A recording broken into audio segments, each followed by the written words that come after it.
Hello and welcome to the Plant Breeding and Genomics Community of Practice webinar, an introduction to the Augmented Experimental Design.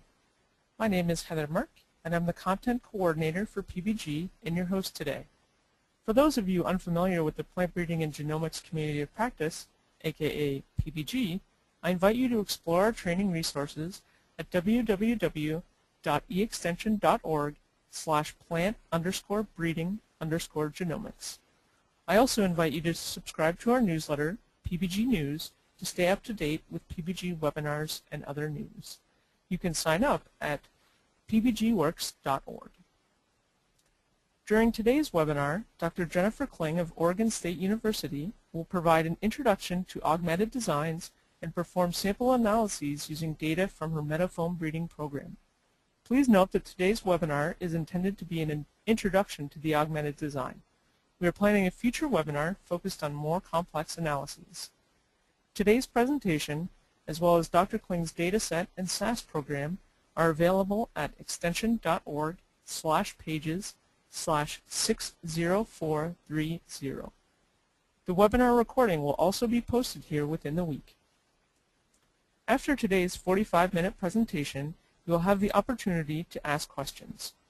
If you have a question, simply type it into the question box on your screen and hit return. If you can't see the question box, click the small plus sign next to the word question on your control panel to open it up. We'll answer as many questions as we have time for in the 15-minute question period. After today's webinar, you will receive an email asking you to fill out a brief survey evaluation.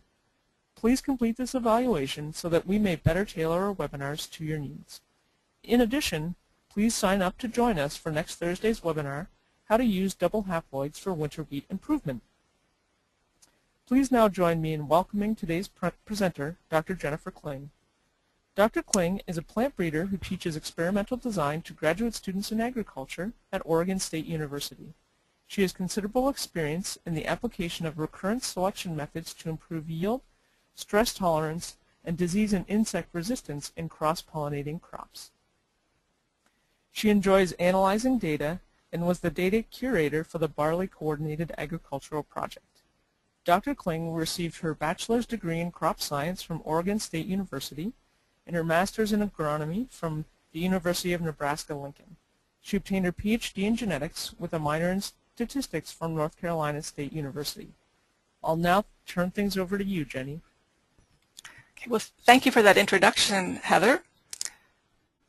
Oops. I'll start by giving an overview of the presentation today. I'll first describe the essential features of augmented designs and when we use them in plant breeding. We'll talk about some of the design options, and as Heather mentioned, today we'll look more closely at a simple case where we have just one-way control of heterogeneity. I'll give a specific example from my breeding program. We'll talk about how to do the randomization and field plan, how to analyze the data with SAS, and how to interpret results. We'll also give a brief overview of variations on the basic design that you may hear about in future webinars. And finally, we'll talk about some software that's available and further references. Augmented designs were first introduced by Dr. Federer in 1956. Essential features are that check varieties, the controls, are replicated in a standard experimental design, and you generally have 2 or more controls. Also, you have a number of new treatments. In our case, those would be genotypes that are not replicated or have fewer replicates than the checks, and so they augment the standard design. It's helpful to look at what was in place before augmented designs were widely adopted. So I've chosen an example here from breeding for striga resistance in sorghum at ICRISAT. This is from a publication in 1983. They used then the systematic arrangement of checks. Striga in sorghum is particularly notable for the variation. It's quite influenced by local soil conditions, and so it's very essential to have some sort of local environmental control in the field. In the initial stages in the observation nursery that were unreplicated, they would include a susceptible check that was repeated at constant intervals throughout the field.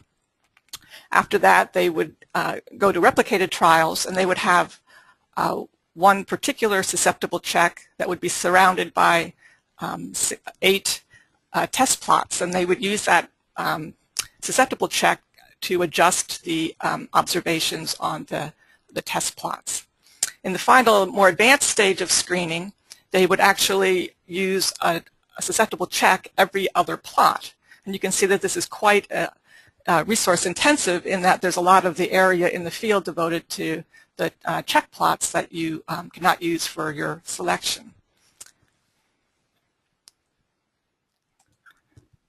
So the advantages of augmented design, one is that you can use fewer check plots than would be required for designs with systematic repetition of a single check. Additionally, you get an estimate of standard error since you have several checks in the trial that can be used for comparisons. You can make comparisons among new genotypes or between your new genotypes and check varieties.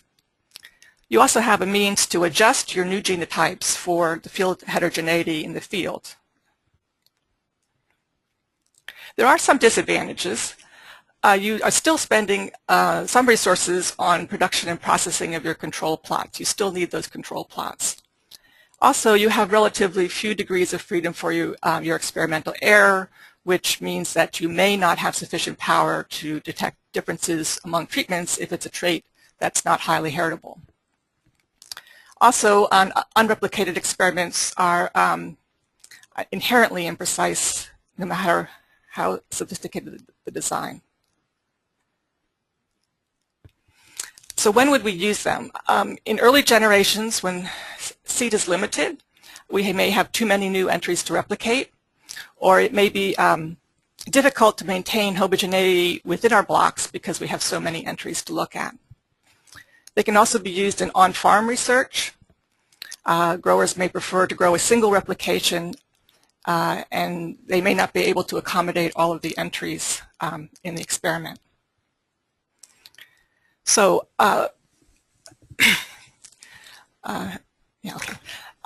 basically, you have to make several decisions. You choose a design that's appropriate for controlling the heterogeneity in the experimental error. You can choose to use one-way blocking with a completely randomized design, or you may choose to use an incomplete block design. Or you may choose to control heterogeneity in 2 directions using a Latin square or an incomplete two-way blocking experiment such as a Uden square or a row column design.